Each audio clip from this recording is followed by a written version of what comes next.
नमस्कार। आज हम बात करने वाले हैं ध्वनि के विज्ञान की। ये एक ऐसी अदृश्य शक्ति है जो संगीत से लेकर हमारी बातचीत तक हर चीज को मुमकिन बनाती है। तो चलिए इस दिलचस्प सफर की शुरुआत करते हैं। तो एक सवाल से शुरुआत करते हैं। सोचिए, एक भिनभिनाती हुई मधुमक्खी और एक बजती हुई घंटी, इन दोनों बिल्कुल अलग अलग चीजों में आखिर क्या एक जैसा हो सकता है? और यकीन मानिए, इसका जवाब ही ध्वनि के विज्ञान का दरवाजा खोलता है। और जवाब है कंपन। जी हां, वाइब्रेशन। दोनों ही चीजें वाइब्रेट कर रही हैं। मधुमक्खी के पंख तेजी से फड़फड़ा रहे हैं और घंटी, उस पर चोट लगने पर वो हिल रही है। बस यही एक साधारण सी हरकत यानी कंपन हर तरह की ध्वनि की असली शुरुआत है। तो आज हम क्या क्या जानने वाले हैं? सबसे पहले देखेंगे कि ध्वनि आखिर है क्या, ये अदृश्य कंपन। फिर समझेंगे कि ये ध्वनि तरंग अपना सफर कैसे तय करती है। इसके बाद बात होगी तरंग के गुणों की, और फिर ध्वनि के परावर्तन यानी इको की। और आखिर में हम चलेंगे अनसुनी ध्वनियों की दुनिया में और जानेंगे कि पराध्वनि के क्या कमाल के इस्तेमाल हैं। चलिए, तो सबसे पहले बात करते हैं ध्वनि की, इस अदृश्य कंपन की। सवाल यह है कि ध्वनि पैदा कैसे होती है। देखिए, बात बड़ी सीधी सी है। किसी भी चीज में कंपन पैदा कर दीजिए और ध्वनि पैदा हो जाएगी। जैसे घंटी पर चोट करना, या गिटार का तार छेड़ना, या फिर बांसुरी में हवा फूंकना। ये सब बस कंपन पैदा करने के अलग अलग तरीके ही तो हैं, और यही कंपन आवाज बनकर हम तक पहुंचता है।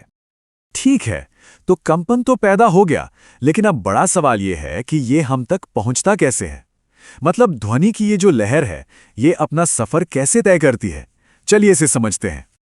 यहाँ सबसे जरूरी बात यह है कि ध्वनि को चलने के लिए एक माध्यम चाहिए, मतलब हवा, पानी या कोई ठोस चीज। यही वजह है कि अंतरिक्ष के वैक्यूम में जहाँ कुछ भी नहीं है, वहाँ कोई आवाज नहीं होती, क्योंकि कंपन को आगे बढ़ाने के लिए वहाँ कोई कण ही नहीं है।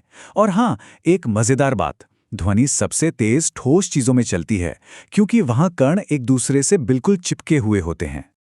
तो असल में होता क्या है, देखिए, जब कोई चीज वाइब्रेट करती है तो वो अपने आगे मौजूद हवा के कणों को धक्का देती है, उन्हें एक दूसरे के पास धकेल देती है। इसे कहते हैं संपीड़न या कंप्रेशन। फिर जब वो चीज पीछे हटती है तो कणों को फैलने की जगह मिल जाती है। इसे कहते हैं विरलन या रेरिफैक्शन। बस यही धक्का खिंचाव का सिलसिला आगे बढ़ता जाता है, और यही है हमारी ध्वनि तरंग। इसे और अच्छे से समझने के लिए एक कल्पना करते हैं। मान लीजिए कोई चांद पर है और अपने दोस्त को जोर से आवाज लगाता है। क्या उससे कुछ सुनाई देगा? बिल्कुल नहीं। क्यों? क्योंकि चांद पर हवा ही नहीं है, और बिना माध्यम के ध्वनि की तरंगें 1 इंच भी आगे नहीं बढ़ सकती। अच्छा, तो अब ये तो समझ आ गया कि आवाज बनती कैसे है और चलती कैसे है। पर एक बांसुरी की आवाज एक ढोल की आवाज से अलग क्यों होती है? इसका जवाब छुपा है ध्वनि तरंग के अपने कुछ खास गुणों में। पहला गुण है आयाम, जिसे हम एम्पलीट्यूड भी कहते हैं। इसको ऐसे समझिए कि कंपन कितना बड़ा या जोरदार है। जैसे शांत तालाब में एक छोटा सा कंकड़ फेंकने से छोटी लहरें बनती हैं और एक बड़ा पत्थर फेंकने से बड़ी। बस वही फर्क है आयाम का। और आयाम का सीधा सा मतलब है आवाज कितनी तेज है, उसकी लाउडनेस। जितना बड़ा आयाम होगा, आवाज उतनी ही तेज होगी। जब ढोल पर जोर से चोट की जाती है तो एक बड़ा कंपन पैदा होता है, और नतीजा एक जोरदार तेज आवाज। अब आते हैं दूसरे गुण पर, आवृत्ति यानी फ्रीक्वेंसी।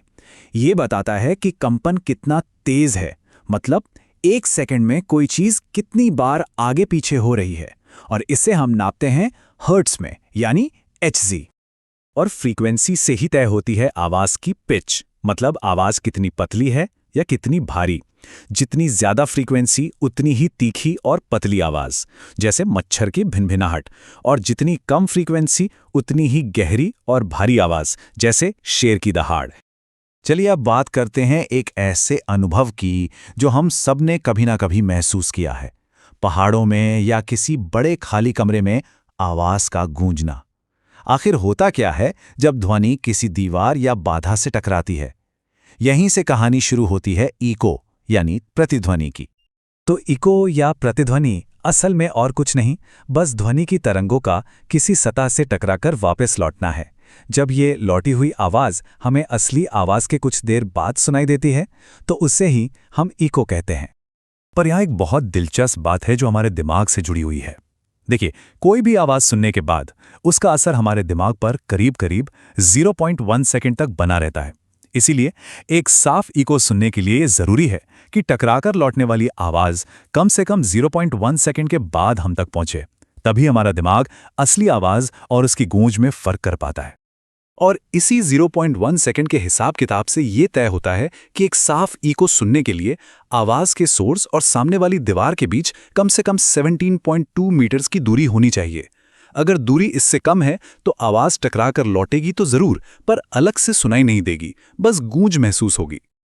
और ये जो ध्वनि का परावर्तन है, ये सिर्फ पहाड़ों में गूंज पैदा करने के काम नहीं आता। इसके बहुत ही प्रैक्टिकल इस्तेमाल हैं। सोचिए, डॉक्टर का स्टेथोस्कोप, बड़े बड़े कॉन्सर्ट हॉल्स की घुमावदार छतें और मेगाफोन, ये सब ध्वनि के परावर्तन के सिद्धांत पर ही तो काम करते हैं, आवाज को एक जगह फोकस करने या फैलाने के लिए। अच्छा, अभी तक तो हमने उन आवाज़ों की बात की जिन्हें हम सुन सकते हैं, लेकिन ध्वनि की एक पूरी दुनिया ऐसी भी है जो हमारे कानों की पहुंच से बिल्कुल बाहर है। तो चलिए अब उस अनसुनी दुनिया की तरफ एक कदम बढ़ाते हैं। देखिए, हम इंसानों के सुनने की एक रेंज है, करीब 20 हर्ट्ज से लेकर 20,000 हर्ट्ज तक। लेकिन कुछ जानवर इस सीमा के परे भी सुन सकते हैं। 20 हर्ट्ज से भी कम फ्रीक्वेंसी की गहरी आवाज़ें, जिन्हें अवश्रव्य या इंफ्रासाउंड कहते हैं, उन्हें हाथी और गैंडे जैसे जानवर महसूस कर सकते हैं।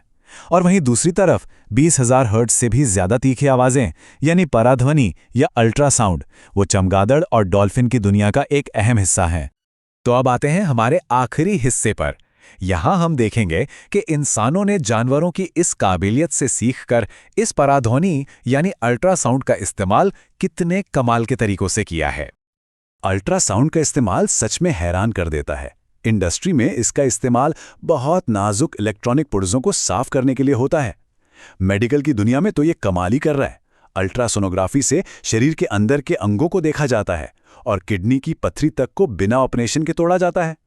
और तो और समुद्र की गहराइयों में सोनार तकनीक इसी पराध्वनि का इस्तेमाल करके समंदर का नक्शा बनाती है और डूबी हुई चीजों का पता लगाती है।